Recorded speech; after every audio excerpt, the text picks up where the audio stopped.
जिस थीम पर यह कार्यक्रम हो रहा है, मुझमें राम, मुझमें राम, यही थीम है।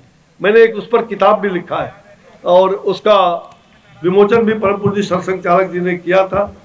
तो आप सभी को मैं बताना चाहूँगा कि 6 से 10 अप्रैल सनातन, यह जो आप देख रहे हैं सनातन समागम, सनातन संस्कृति समागम रामराज की ओर, यह कार्यक्रम और धर्म संसद लगेगा और साथ साथ यज्ञ का अनुष्ठान। बिना यज्ञ का शक्ति नहीं आता, बिना यज्ञ का संकल्प नहीं होता और इसलिए वहाँ विश्व गुरु धर्म यज्ञ हो रहा है। हमारा भारत विश्व गुरु था, है और आगे भी रहेगा, इसलिए विश्व गुरु धर्म यज्ञ को हम वहाँ संपन्न करने वाले हैं। और इसमें विशेष करके श्री शक्ति पंचयतना, श्री शक्ति पंचयतना का अर्थ है कि हम क्षिति जल पावक गगन समीरा पंच तत्व निर्मित या अदम शरीरा, और ये पांचों तत्वों को मिला करके ये जो हमारे वहाँ यज्ञ हो गए विश्व गुरु धर्म यज्ञ, उसमें वायु तत्व, अग्नि तत्व, पृथ्वी तत्व, जल तत्व और आकाश तत्व, ये पांचों तत्व को हमने पर्यावरण को इसमें प्रमुख रखा है। प्रकृति पर्यावरण, प्रकृति रक्षिति रक्षिता, धर्मं रक्षति रक्षिता। धर्म की रक्षा करेंगे तो धर्म आपकी रक्षा करेगी, प्रकृति की रक्षा करेंगे तो प्रकृति आपकी रक्षा करेगी। इसलिए ये महायज्ञ प्रकृति संस्कृति लोक मंथन के रूप में हम इसको बनाने वाले हैं। नेचर कल्चर, और तभी आपका फ्यूचर होगा अच्छा। तो नेचर और कल्चर को साथ लेते हुए फ्यूचर को हम कैसे आने वाली पीढ़ी के लिए हम एक ऐसा चीज छोड़ जाए, तो इस कार्यक्रम का विशेषता यही है। इस विश्व गुरु धर्म योग में इसकी पूर्णाहुति 10 अप्रैल को हो रहा है। 6 से 9 अप्रैल का ये कार्यक्रम है, 10 अप्रैल का। और आपको मैंने बताया कि इसका दृष्टिकोण है सार्वभौमिक एकता प्राप्त करने की अवधारणा, दक्षिण उत्तर को मिलाना, पूर्व और पश्चिम को जोड़ना। तो हमारा चारों पूरा जो भारत है, यह कैसे एक भारत श्रेष्ठ भारत, जो आदरणीय प्रधानमंत्री जी बार बार कहते हैं, हम एक भारत श्रेष्ठ भारत की ओर बढ़ रहे हैं। राष्ट्र धर्म और संप्रदायों से परे प्रासंगिकता को बढ़ावा देना और वैश्विक समुदाय को बढ़ाना, वो समृद्ध करना, इस पवित्र अनुष्ठानों और शुभ यज्ञों के माध्यम से विश्व शांति और समृद्धि के लिए प्रकृति के लाभकारी ऊर्जा का आह्वान करना, साथ साथ भारत की जीवंत संस्कृति को प्रदर्शित करने का एक माध्यम यह कालातीत परंपरा और समृद्ध विरासत है वसुधैव कुटुंबकम। पूरा विश्व हमारा परिवार है, एक विश्व एक परिवार एक भविष्य, और उद्देश्य हमारा है शांति का, संगठन का, संस्कृति का। तो आइए आप सब लोगों को मैं ये आमंत्रित कर रहा हूँ, और हमारा जो महायज्ञ का आकर्षण होगा 120 घंटे के लिए 5 दिनों तक लगातार चलने वाला ये यज्ञ होगा।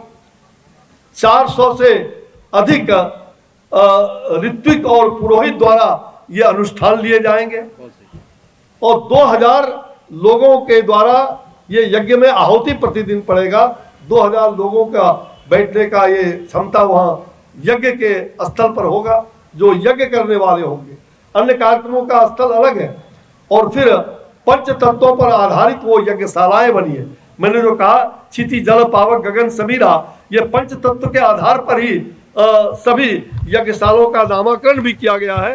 और इन यज्ञशालाओं का जो नामकरण है पंच तत्व के आधार पर, गणपति यज्ञशाला वायु तत्व, आदित्य यज्ञशाला अग्नि तत्व, चतुष्षष्ठी योगिनी यज्ञशाला पृथ्वी तल, और महारुद्र यज्ञशाला जल तत्व, धन्वंतरी यज्ञशाला आकाश तत्व, ये पांचों नाम से ये हुआ है। और पिछले 121 घंटे के लिए ये 5 दिनों तक लगातार यज्ञ होगा। और इसमें प्रमाणित सिद्धांत जो है सनातन धर्म से जुड़ने का वैज्ञानिक और तार्किक तरीका भी अपनाया जाएगा। श्रेष्ठ बनो श्रेष्ठ करो, इसके सार्वभौमिक सिद्धांतों के साथ जीने का एक तरीका, जो प्रधानमंत्री जी भी ने कहा है लाइफ फॉर एनवायरनमेंट, तो जीवन जीने का तरीका लाइफ फॉर एनवायरनमेंट, ऐसे विषयों पर भी हम उस पर विचार करेंगे। सनातन धर्म का वसुधैव कुटुंबकम गहनता से वैदिक प्रार्थनाओं में परिलक्षित होता है। वैश्विक परिवार अवधारणा को भी प्रोत्साहित करता है। आधुनिक युग के युवाओं को प्राचीन जड़ों से, आज के युवा जो भटक रहे हैं, हम युवाओं का आह्वान करने के लिए, युवाओं को संस्कृति से जोड़ने के लिए, और भावी पीढ़ी हमारी कैसे उज्जवल हो उनका भविष्य, इसलिए आधुनिक युवाओं के प्राचीन जड़ों से जोड़ने और संवाद करने के लिए प्राचीन ज्ञान और जानकारियों की खोज करना, ये हमारा मूलतः सिद्धांत और पूर्णता का मार्ग होगा। एक बड़ा व्यापक कार्यक्रम हो रहा है और इसलिए सनातन संस्कृति समागम, जहां प्रकृति संस्कृति का लोक मंथन होगा, वहीं इस प्रकार के विश्व गुरु धर्म यज्ञ और विशेष करके जो हर सत्र के का प्रतिदिन क्या होना है, वह भी अलग अलग दिनों में वो सत्र दिए गए हैं। इसमें विशेष मैं उसको नहीं बोल पा रहा हूँ। यज्ञ का अलग अलग कौन सा तिथि को क्या होगा, किस पर चर्चा होगी, इस कार्यक्रम में ये जो आज रिलीज हुआ है इसमें पूरा दिया हुआ है। विशेष करके एक बात मैं कह रहा था, ये रामचरितमानस, यह जो ग्रंथ है वो राष्ट्रीय ग्रंथ के रूप में हो। रामचरितमानस राष्ट्रीय ग्रंथ हमारा, तो इस दृष्टिकोण से हमारा मेन फोकस यह भी है। तो दुनिया का सबसे विशालतम पराक्रमी राम का मूर्ति बक्सर में, अयोध्या में बनेगा और साथ साथ सांस्कृतिक केंद्र भी बनेगा भगवान राम की झांकियों के साथ। और वहाँ बाबा विश्वामित्र का एक प्राचीन विश्वविद्यालय जो हम कहते हैं, जिसमें ज्योतिर्विज्ञान, वेद विज्ञान, संस्कृति, ऐसे विज्ञान का वो पाठशाला विश्वविद्यालय होगा।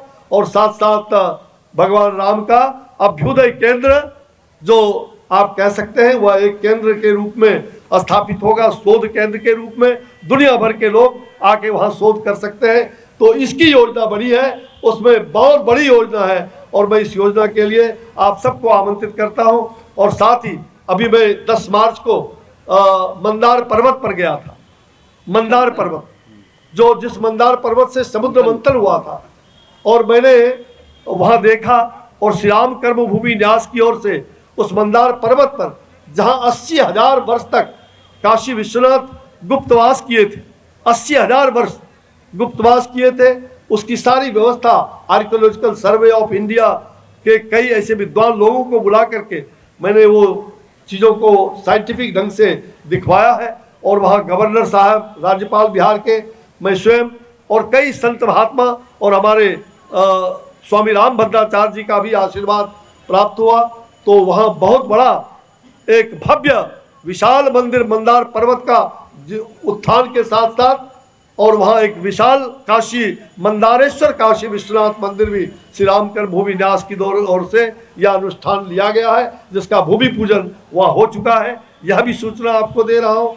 और मुझे लग रहा है कि भारत विश्व गुरु के रूप में आगे बढ़ता रहे, और प्रकृति का संरक्षण, पर्यावरण का संरक्षण कैसे हो, उसका संवर्धन कैसे हो, इन पंच तत्वों को आधार बना करके ये महायज्ञम हमारा शुरू हो रहा है। महायज्ञम तो पहले दिन, जो जैसा मैंने कहा, 2 दिन धर्म संसद का जो मूल रूप रहेगा, रामचरितमानस राष्ट्रीय ग्रंथ के रूप में, वह भी एक विषय प्रमुख रूप से रहेगा और वो एक चर्चा का विषय रहेगा। और आज कार्यक्रम के अंत में जो 10 अप्रैल को अंतिम समापन जो कार्यक्रम होगा, वो 10 अप्रैल का, उसमें पुरस्कार वितरण समारोह है।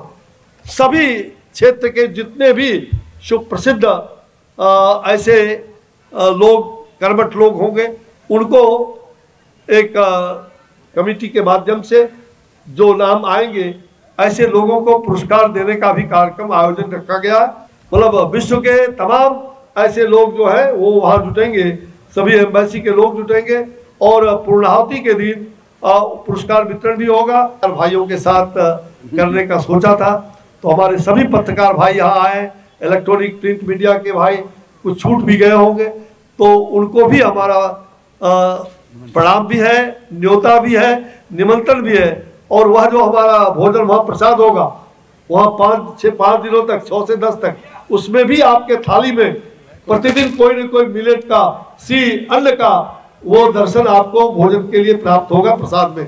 तो मैं आप सबको आमंत्रित करता हूँ, आप औरों को आमंत्रित करें। और इसमें कुल मिलाकर के जो अभी तक की सूचना है, सारे संतों को हम लोगों ने, बड़े बड़े संतों को आमंत्रित किया है।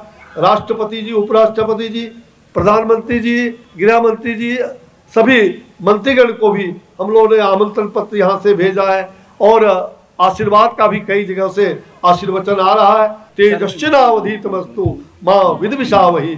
ओम शांति शांति शांति। मिलके चले, मिलके रहे, मिलके परिवार, समाज, राज्य और राष्ट्र के संवर्धन के लिए, उसके सुखी और कल्याण के लिए हम सभी एक भारत श्रेष्ठ भारत को बनाने के लिए, विश्व गुरु के लिए हम सब तैयार रहें। यही शुभकामना नववर्ष पर, छठ व्रत पर आप सबको बहुत बहुत मंगल कामना।